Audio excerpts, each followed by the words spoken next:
Imagine this. After 730 long days away, a father returns home only to find the house once filled with laughter now silent, and his little girl, the one he dreamed of holding every night, tossed aside and forgotten. What would you do if you walked into a past that someone tried to erase and found your child waiting for you? Today we share a story of heartbreak, courage, and the kind of love that refuses to give up, even when the world tries to burn it to ashes. Where are you watching from right now? Drop a comment below, and may your day be blessed with hope, love, and second chances. The late afternoon sun hung low over Willow Creek, painting the small Oregon town in muted gold and gray. A breeze carried the scent of pine trees and lake water, stirring the brittle leaves that skittered across cracked sidewalks. Caleb Turner sat behind the wheel of a weathered Chevy truck, its engine humming softly as it rolled onto Maplewood Lane, the street that had once been his everything. 2 years, 6 months, and 4 days. That was how long the Navy had held him beyond the sea, far from the house where his little girl's laughter used to echo through open windows. He had survived storms, sleepless nights on foreign soil, and missions no one would ever read about. But nothing had prepared him for the silence waiting on this street. The blue clapboard house stood at the end of the lane, its paint peeling under the relentless Oregon rain. Weeds swallowed the path where he had once taught Emma to ride her pink bike, wobbling, laughing, her little pigtails bouncing under the sun. The windows were shuttered tight curtains drawn like a house trying to hide its shame. The rusty gate groaned as Caleb pushed it open, a sound so sharp it sliced through his ribs like a warning. The yard smelled of rot and neglect, as though joy had packed up and left long ago. He stopped at the porch steps, hand hovering over the doorknob, heart hammering against his chest. Locked. 3 steady knocks, no answer, only the whisper of the wind and the distant cry of gulls from the lake. He walked around the house, boots crunching on gravel overgrown with moss, his breath fogged in the cool air as he reached the small window of Emma's old room. The pale purple curtain still hung there, stained and unmoving. Once it had fluttered in the summer breeze when she waved at him returning from base. Now it clung to the glass like a memory refusing to let go. Caleb swallowed hard. This was not home anymore. Home required love, warmth, and a little girl running into his arms. This was just wood and walls left to decay. "Excuse me," a tentative voice called from across the fence. Caleb turned. A young woman stood there clutching a trash bag, auburn hair tied loosely under a hoodie. "You must be Caleb Turner, right?" she asked, eyes wide as though seeing a ghost. He nodded, voice rough from disuse. "Where's Melissa?" At the name, the woman's face softened with pity and discomfort. "I'm sorry, I rent next door. Your wife, she left about 1.5 years ago. Said she'd be back for her daughter, but she never came. Emma stayed with her cousin for a while, that's all I know." The words hit him like a cold wave, his wife gone, his little girl left behind. Caleb clenched his fists until his nails bit into his palms. "Where is Emma now?" he asked, trying to keep his voice steady. The neighbor scribbled an address on a scrap of paper and handed it to him. "I saw her a few times. She'd sit on the steps outside hugging a teddy bear. Said her aunt didn't like noise." Caleb's jaw tightened, his pulse roaring in his ears. Without another word, he strode back to his truck and started the engine, the old Chevy rattling as it roared to life. The address led him to a faded apartment building near the highway, paint peeling like sunburnt skin, a flickering light barely holding on above the entrance. The hallway smelled of mildew and stale cigarettes. Caleb knocked twice, waited, then pushed the unlocked door open. Inside, shadows clung to the corners. Snack wrappers littered the table. Empty beer cans rolled across the stained carpet. The television blared static. His chest tightened as he scanned the room, searching for any sign of his little girl. Then he saw her. Under the dining table, curled up small as a pebble, a worn-out teddy bear crushed to her chest. Brown hair tangled and dusty cheeks. Hollow eyes too wide and too still for a 7-year-old. Caleb's breath hitched. He knelt slowly, afraid a sudden move would shatter the fragile figure before him. "Emma." His voice was a tremor, a prayer, a plea. The girl flinched, blinked once, then whispered, "Daddy, did you come back for me?" Something inside him broke and healed all at once. He nodded, though his throat burned too much to speak. "Yes, baby girl, Daddy's here. I came back for you." For a long heartbeat, neither moved. Then Emma crawled out, every motion hesitant, like a wild creature unsure of safety. When she finally reached him, Caleb opened his arms. She stepped into his embrace, without tears, only clinging to his shirt as if terrified he might vanish again. He wrapped her in his arms, vowing silently that nothing on earth would make him let go this time. As he carried her out of that apartment, the air outside felt no less heavy, but the weight on his shoulders had changed. This was not a homecoming. It was the beginning of a rescue mission long overdue. And as he glanced down at his daughter's tired face, Caleb knew one thing with certainty: they would not stay lost forever. The next morning broke slowly over Willow Creek, a pale sun filtering through mist that clung stubbornly to the streets. Caleb sat in the corner of a small roadside motel room, elbows on his knees, watching his daughter sleep. Emma was curled up on the stiff mattress, clutching the same worn-out teddy bear like a lifeline. Even in sleep, her brow furrowed as if the weight of too many lonely nights had left its mark on her young face. Caleb's chest ached with a grief he couldn't voice. 2 years of service had made him strong enough to carry a rifle, withstand hunger and fear, but nothing had prepared him for the sight of his little girl looking like a refugee in her own town. When Emma finally stirred, rubbing her eyes with tiny fists, she looked up at him uncertainly, as if afraid he might have disappeared during the night. Caleb smiled gently and brushed her tangled hair back from her face. "Morning, kiddo. You hungry?" She gave the smallest nod, hesitant, as though the wrong answer might make breakfast vanish.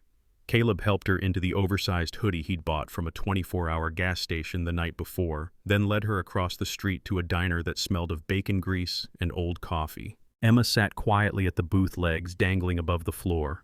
When the waitress brought pancakes, she stared at the plate before whispering, "Do I need to save some for Aunt Clara?" Caleb's hands froze around his fork. "No, sweetheart. You eat as much as you want. You don't have to save anything for anyone anymore." He said it softly, but there was steel under his words. Whatever had been done to her under that woman's care, it would never happen again. After breakfast, Caleb drove to the old courthouse where his friend Elliot Brooks worked. The man had been his closest ally since high school, now a decorated sheriff with a sharp jawline, salt and pepper hair, and eyes that missed nothing. When Caleb walked into his office holding Emma's small hand, Elliot stood up immediately, expression hardening at the sight of the thin, silent child. "Jesus, Caleb," Elliot muttered, stepping forward to crouch at Emma's level. "Hey there, kiddo. I'm Elliot, a friend of your dad's." Emma half hid behind Caleb's leg, clutching her bear tighter. Elliot rose, jaw tight with restrained anger. "Tell me everything." In the next hour, Caleb laid it all out: the abandoned house, the neighbor's story, Clara's filthy apartment, and worst of all, the altered birth certificate he'd found in a battered folder on the coffee table. Elliot examined the document under the light, his face grim. The name Caleb Turner had been crossed out in red ink, replaced by Father Unknown. A crude amendment stamp bore the signature of a county registrar. "This isn't just cruel," Elliot said, voice low but sharp. "It's illegal. No one erases a father's name without a court order. Someone pulled strings to make you disappear on paper." Caleb clenched his fists. "Melissa." He spat the name like a curse. "She didn't just leave Emma behind, she tried to wipe me out of her life completely." Elliot slid the file into a manila envelope. "I'll start digging. If there's a loophole or fraud, we'll find it. And we'll make damn sure this never happens again." While Elliot worked, Rachel Myers appeared at the sheriff's office, having heard from a mutual acquaintance that Caleb was back. She stood hesitantly in the doorway, sunlight outlining her auburn hair like a halo. She carried a small box of books tied with string, her eyes finding Emma immediately. "Hi, Emma," she said softly, crouching so their gazes met. "Remember me, Miss Myers from school?" Emma blinked, then nodded slowly. Rachel opened the box to reveal colorful picture books and a packet of crayons. "I thought you might like these," she said. "You used to love drawing princesses and horses." For a moment, Emma's lips trembled, as though she wanted to smile but didn't know how anymore. Caleb felt a lump rise in his throat, watching his daughter gently touch the crayons like they were something fragile she might break. After leaving the station, they returned to the motel, the box of books nestled beside Emma in the truck. That evening, Caleb sat on the floor with her, flipping through an old storybook Rachel had given them. The motel's yellow lamp cast soft shadows across the room, warming the chill that lingered in Emma's silence. She sat pressed against his side, whispering the words she could remember as if afraid to be too loud. When she finally rested her head on his arm, her breathing steadying into sleep, Caleb looked down at her tiny scarred hands and made a promise. "No one will hurt you again. No one will make you feel unwanted. Not while I'm breathing." Later, as Caleb lay awake, his phone buzzed with a message from Elliot. "I found something. Paperwork links Melissa to a family law attorney who filed a voluntary maternal declaration to change the birth records. There's no court approval. We can challenge this. Caleb stared at the screen, a fire slowly igniting inside him.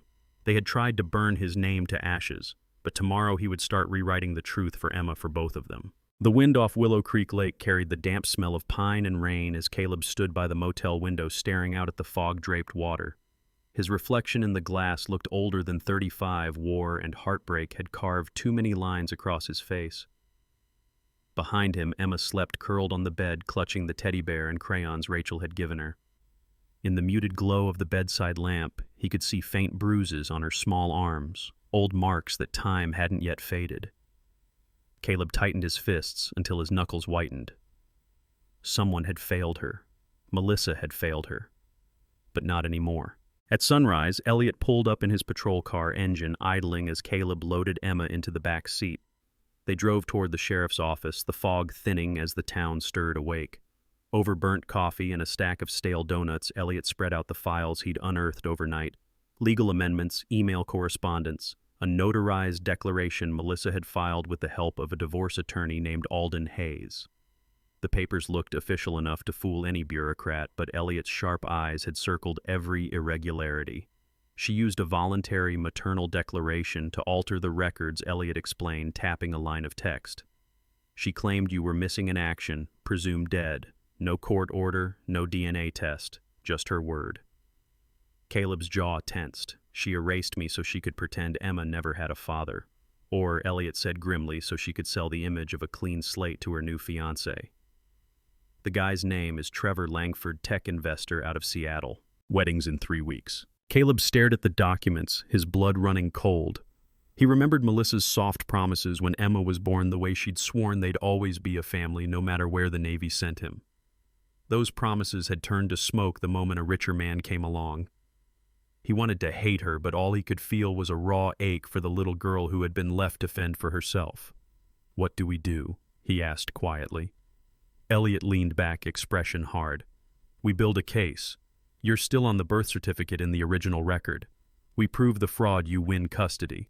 But Caleb," his voice softened, "this will get ugly. She won't give up without a fight. And Emma, she's already been through hell." Later that day, while Elliot worked on the legal angles, Caleb and Emma stopped by Rachel's small cottage near the lake. The yard was alive with late-blooming lavender, the scent sweet in the crisp air.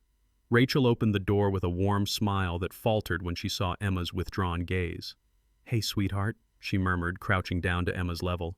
"I've got cookies fresh out of the oven. Think you can help me taste test them?" For the first time since Caleb's return, Emma's lips twitched upward just barely before she nodded and followed Rachel inside. The cottage was cozy, filled with sunlight and the quiet hum of life, a stark contrast to the motel room's sterile gloom. Rachel handed Emma a cookie and set out crayons on the kitchen table.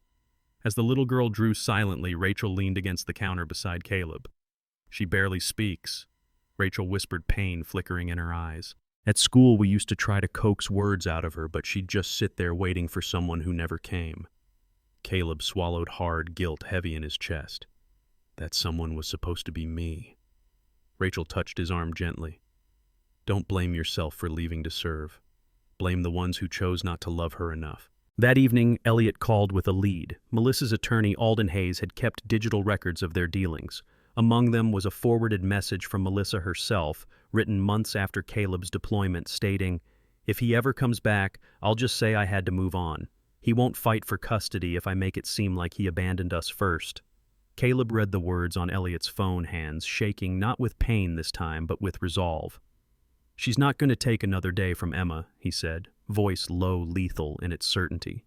The next day, a courier delivered a cream-colored envelope to the motel, no return address.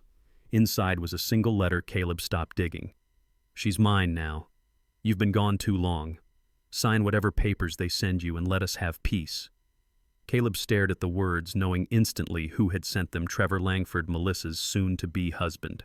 A rich man trying to buy a family that wasn't his to claim. Caleb tore the letter in half, then in half again, feeding the scraps to the motel's trash can. The only ashes here would be the false history Melissa and Trevor had built. That night, Caleb sat on the edge of Emma's bed as she colored quietly under the weak light. "Daddy," she asked softly the first time she had called him that since they reunited. "Are you going to leave again?" His throat tightened as he pulled her close. "Never again, baby girl. Not for anyone. Not for anything." He kissed the top of her head, promising himself that this time the world would burn before anyone erased his name from his daughter's life again. And miles away in Seattle, Melissa stood in a designer bridal shop veil cascading over her shoulders, smiling for cameras, as Trevor slid an arm possessively around her waist. But in the bottom of her handbag, hidden beneath perfume samples and glossy invitations, lay another letter, unsigned, scrawled in angry pen, "Your daughter still waits for you every night."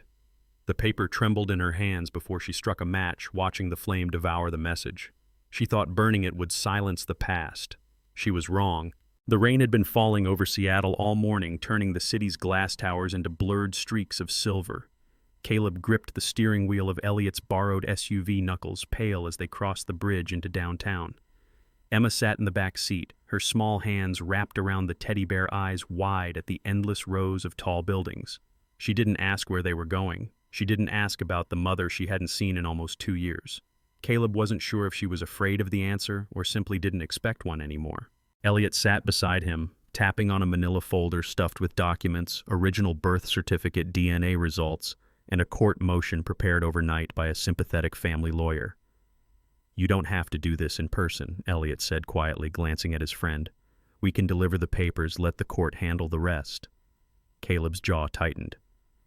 Emma deserves to see the truth, not just read it on some stamped form. She deserves to see her mother as she really is. They reached the Silver Pines Resort, an extravagant venue on the edge of Lake Washington. White flowers lined the driveway and staff bustled about under umbrellas preparing for Melissa Harper's grand wedding to Trevor Langford. It looked like a fairy tale built on lies. Caleb parked beneath a row of trees, his heart pounding like a war drum. He turned to Emma. "You remember what we talked about? You don't have to say anything today. You just hold my hand." She nodded silently, clutching the bear tighter. Before confronting the storm inside, Caleb met with Rachel in a cafe across the street. She had taken a day off from teaching to be there for Emma. The sight of her auburn hair tucked under a raincoat brought Caleb a fleeting sense of calm. Rachel crouched beside Emma, offering a gentle smile. "I brought you something," she said, handing over a folded napkin that hid a small pink hair clip shaped like a flower. "You used to wear one just like this in class. Thought you might want it today." Emma reached out hesitantly, eyes softening as she slid the clip into her messy hair. Caleb felt his throat tighten. Rachel seemed to know how to give his daughter pieces of childhood back, one fragile gesture at a time. Inside the resort, chandeliers glowed over rows of polished seats filled with elegant guests, their whispers like the rustle of leaves before a storm. At the altar, Trevor Langford stood tall in a tailored suit, the image of wealth and charm. Melissa appeared moments later in a pristine white gown, a glittering tiara in her hair, her smile rehearsed and brittle. The ceremony began, words of love and unity spilling from the pastor's lips as if they could paint over the truth. Caleb waited until the question came, the moment tradition demanded honesty. "If anyone objects to this union, speak now or forever. Hold your peace." The silence stretched. Then Caleb's voice rang out low but clear. "I object." Gasps rippled through the room as heads turned. Caleb strode forward, Emma's hand in his, Elliot following close behind with the folder of evidence. Melissa froze, eyes wide, as the past she thought she'd buried walked straight down the aisle toward her. "This little girl," Caleb said, stopping at the front, his voice steady but laced with steel. "She's ours, Melissa. Yours and mine. And you left her like she was nothing." Trevor's face twisted in confusion and anger. "What the hell is this?" Elliot stepped forward, holding out the documents. "This is legal proof that Emma Turner is Caleb's daughter. The only fraud here is the paperwork you helped file to erase him from her life." Melissa's hands trembled around her bouquet. Her carefully constructed world was cracking. "Caleb, she stammered, but no excuse came out. Caleb knelt to Emma's level, his tone softening. "Sweetheart, you can tell her what you wanted to tell me last night." Emma looked up. Tiny lips, trembling voice, barely a whisper. "Mommy, I waited for you." The words struck harder than any accusation. Melissa's mask shattered, tears spilling as she staggered back a step. But Caleb didn't move closer. He wasn't there for forgiveness. He was there for truth. "You can choose a new man, a new life," he said, his voice sharp as broken glass. "But you never had the right to abandon a child. Not then, not now, not ever." The guests shifted uncomfortably, the weight of his words sinking in. Trevor ripped off his boutonniere, glaring at Melissa. "You told me the father was dead. You told me there was no child." His voice echoed ugly and cold. In that instant, Trevor turned away, storming out the side door, his empire of lies collapsing with him. Melissa dropped to her knees, hands covering her face. But when she reached out toward Emma, the little girl flinched, stepping closer to Caleb instead. A quiet sob slipped from Melissa's lips, but Caleb's expression held no anger, only a firm, heartbreaking finality. "We're leaving now," he said, standing tall, taking Emma's hand. "She doesn't need your promises anymore. She just needs peace." As they walked down the aisle, no one dared stop them. The air in the chapel felt heavy, like a storm had passed through and stripped everything bare. Outside, rain had slowed to a drizzle, and a pale beam of sunlight pierced the clouds, spilling over the lake's surface. Caleb crouched and kissed Emma's forehead. "We're going home," he whispered.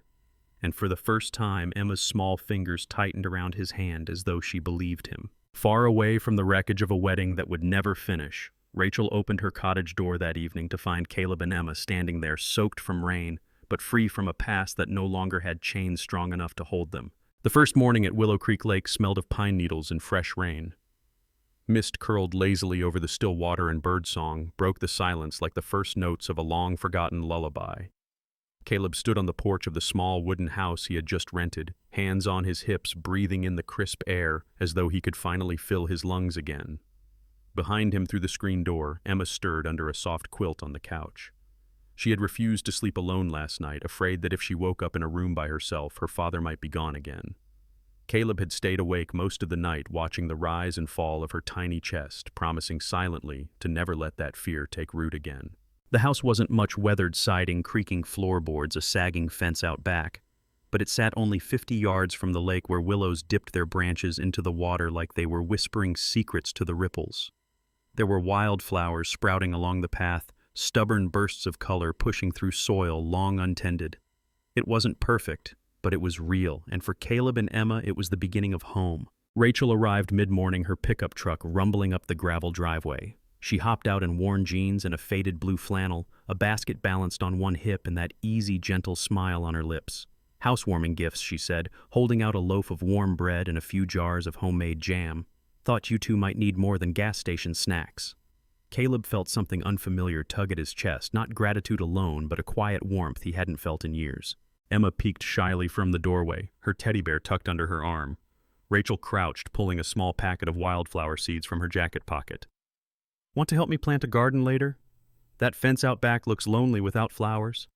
Emma hesitated, glancing at her father for reassurance. Caleb smiled softly, nodding. For the first time since their reunion, Emma took a tentative step toward someone new, fingers brushing Rachel's outstretched hand. While Rachel and Emma sat at the kitchen table, coloring and munching bread thick with jam, Caleb set about fixing the broken screen door and tightening a few loose floorboards. Every now and then his gaze wandered to the scene inside, the soft glow of Rachel's hair in the sunlight, Emma's quiet giggles as Rachel drew silly faces on napkins. The sound was fragile, but it was a start. It reminded Caleb of what life was supposed to feel like, safe, warm, whole. In the afternoon, Elliot stopped by, his boots crunching on the gravel path. He carried a thick folder under one arm. "Updates," he said, nodding toward Caleb before noticing Rachel and Emma crouched by the fence outside, digging small holes in the dirt.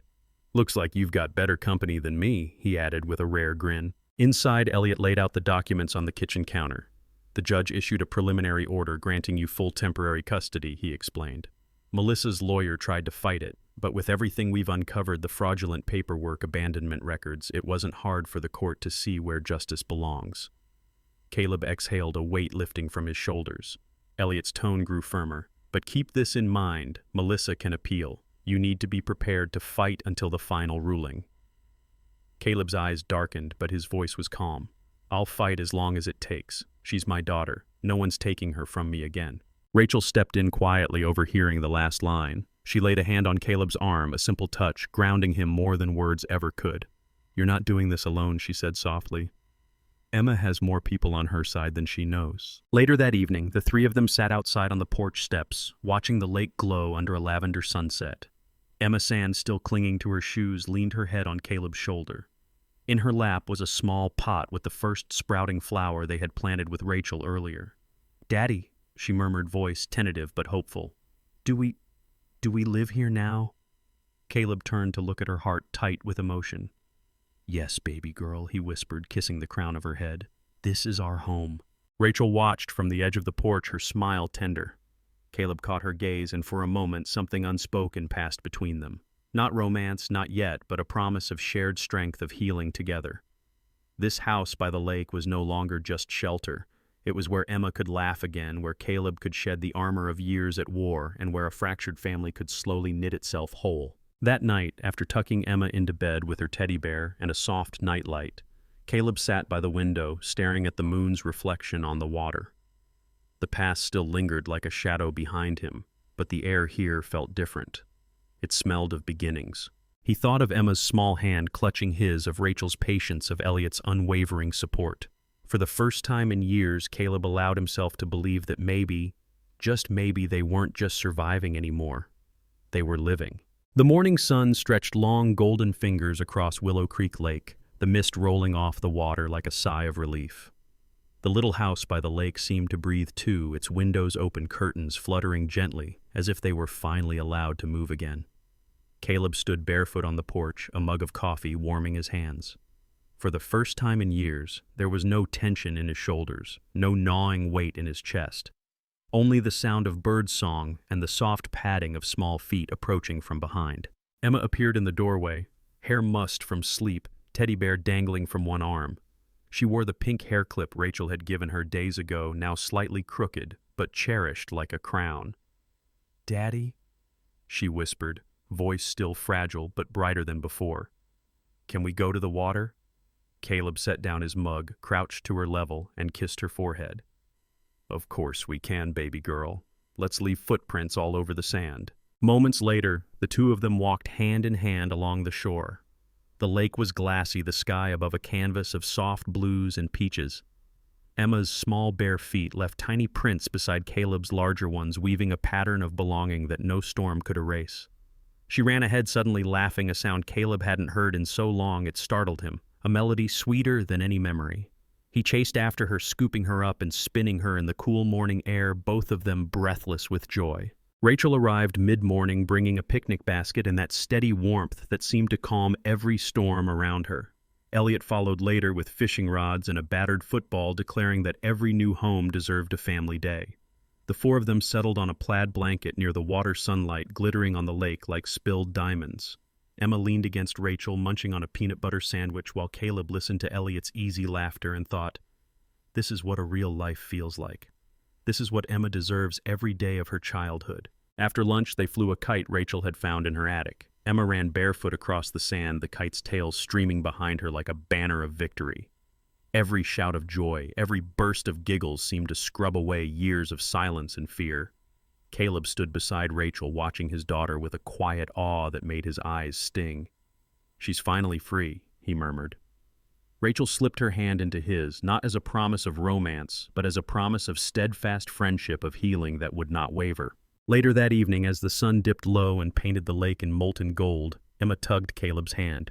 "Daddy," she said softly, "can I draw our house tonight, like a real one with you and me and—" She hesitated, glancing at Rachel, and Miss Rachel too.